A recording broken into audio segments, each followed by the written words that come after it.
참미 예수님, 오늘은 8월 13일 연중 제19주간 금요일입니다. 독서와 복음 말씀 봉독하도록 하겠습니다. 성부와 성자와 성령의 이름으로 아멘. 제일 독서입니다. 여호수아기의 말씀입니다. 그 무렵 여호수아는 이스라엘의 모든 지파를 스켐으로 모이게 하였다. 그가 이스라엘의 원로들과 우두머리들과 판관들과 관리들을 불러내니 그들이 하느님 앞에 나와섰다. 그러자 여호수아가 온 백성에게 말하였다. 주 이스라엘의 하느님께서 이렇게 말씀하셨다.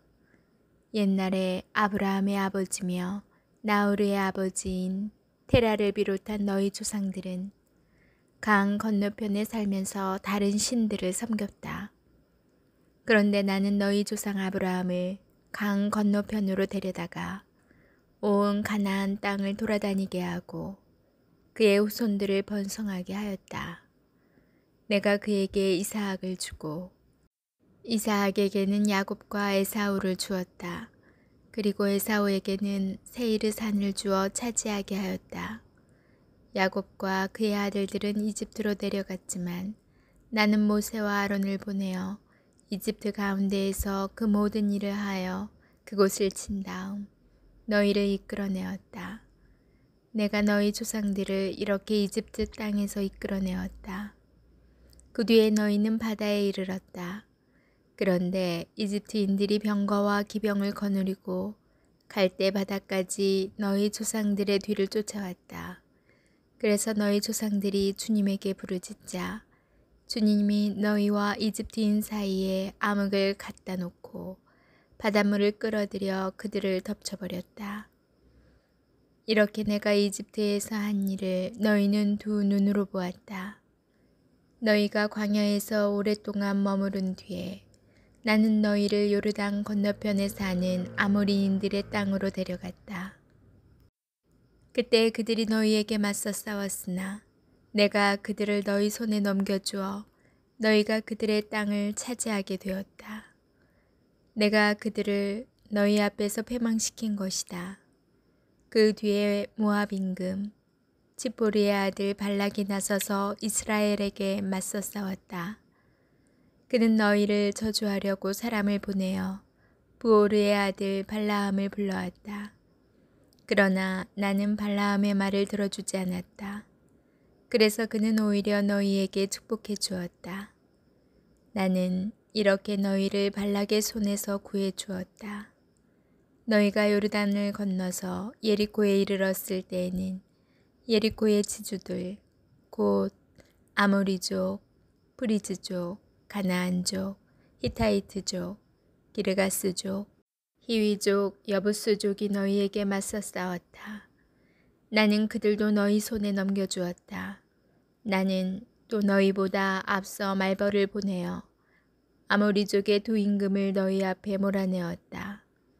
그렇게 한 것은 너희의 칼도 너희의 화살도 아니다.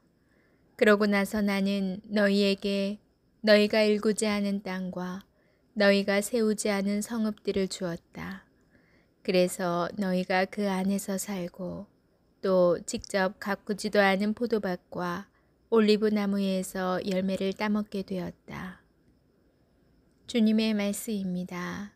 하느님 감사합니다. 복음 말씀입니다. 마테오가 전한 거룩한 복음입니다.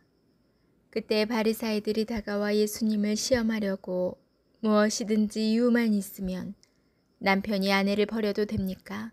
하고 물었다. 그러자 예수님께서 이렇게 대답하셨다. 너희는 읽어보지 않았느냐?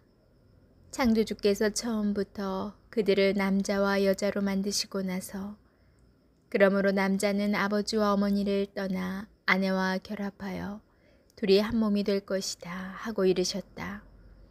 따라서 그들은 이제 둘이 아니라 한 몸이다. 그러므로 하느님께서 맺어주신 것을 사람이 갈라 놓아서는 안 된다. 그들이 다시 예수님께 그렇다면 어찌하여 모세는 이혼장을 써주고 아내를 버려라 하고 명령하였습니까? 하자 예수님께서 그들에게 말씀하셨다. 모세는 너희의 마음이 완고하기 때문에 너희가 아내를 버리는 것을 허락하였다. 그러나 처음부터 그렇게 된 것은 아니다. 내가 너희에게 말한다. 불륜을 저지른 경우에 아내를 버리고 다른 여자와 혼인하는 자는 간음하는 것이다. 그러자 제자들이 예수님께 아내에 대한 남편의 처지가 그러하다면 혼인하지 않는 것이 좋겠습니다. 하고 말하였다. 예수님께서 그들에게 이르셨다. 모든 사람이 이 말을 받아들일 수 있는 것은 아니다. 허락된 이들만 받아들일 수 있다. 사실 모태에서부터 고자로 태어난 이들도 있고 사람들 손에 고자가 된 이들도 있으며 하늘나라 때문에 스스로 고자가 된 이들도 있다. 받아들일 수 있는 사람은 받아들여라. 주님의 말씀입니다. 그리스도님 찬미합니다. 잠시 묵상하겠습니다. 바리사이들이 예수님을 시험하려고 질문을 던집니다. 무엇이든지 이유만 있으면 남편이 아내를 버려도 됩니까? 당시 유다인들은 모세 율법을 근거로 하여 이혼을 쉽게 생각하였습니다. 율법에는 아내에게 추한 것이 드러나거나 눈에 들지 않는 경우 남편은 이혼 증서를 써주고 아내를 자기 집에서 내보낼 수 있다라고 규정되어 있습니다. 철저히 남성 중심의 법이었습니다. 당시 어떤 이들은 이를 간음죄를 저질렀을 때에만 이혼할 수 있다고 엄격하게 해석하기도 하였으나 또 다른 이들은 사소한 이유라도 이혼할 수 있다고 주장하였습니다. 이러한 논란 가운데 바리사이들이 예수님께 당신의 뜻을 밝히라고 강요하는 것입니다. 예수님의 답변에 따라 방종주의자 또는 엄격주의자로 비난하기 위해서입니다.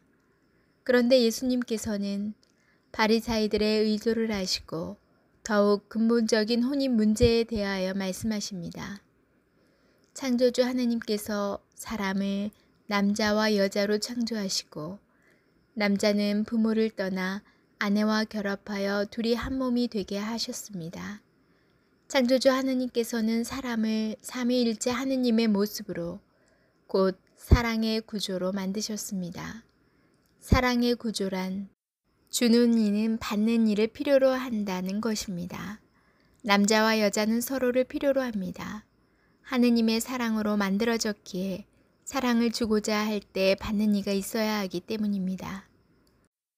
서로가 서로에게 내어주고 받아들여 한 몸을 이루고 죽기까지 사랑하는 그 사랑으로 세상에 하느님의 사랑을 증언하는 것입니다. 이러한 관점에서 혼인이 부부간의 사랑으로 하느님의 사랑을 증언하는 것이라면 사제나 수도자들처럼 독신으로 사는 이들은 가난한 이들에 대한 헌신으로 하느님의 사랑을 증언하고자 하는 사람들입니다. 아멘. 성부와 성자와 성령의 이름으로 아멘. 어느 날 제가 길을 가는데 거리 현수막에 이런 글귀가 붙어 있었어요. 건강가족법 개정 반대. 자세히 들여다보니 당신은 여자 사위, 남자 며느리를 맞이할 수 있겠습니까? 그래도 괜찮겠습니까? 하는 거였어요. 여러분, 그 가족 개정법 잘 알고 계시죠? 시대가 변함에 따라 그 시대의 변화에 맞는 법이 개정되어야 하긴 하겠지만 근본이 흔들려서는 안 된다고 생각이 들어요. 오늘 예수님께서 말씀하신 그 세 가지 가르침이 들어있다고 합니다.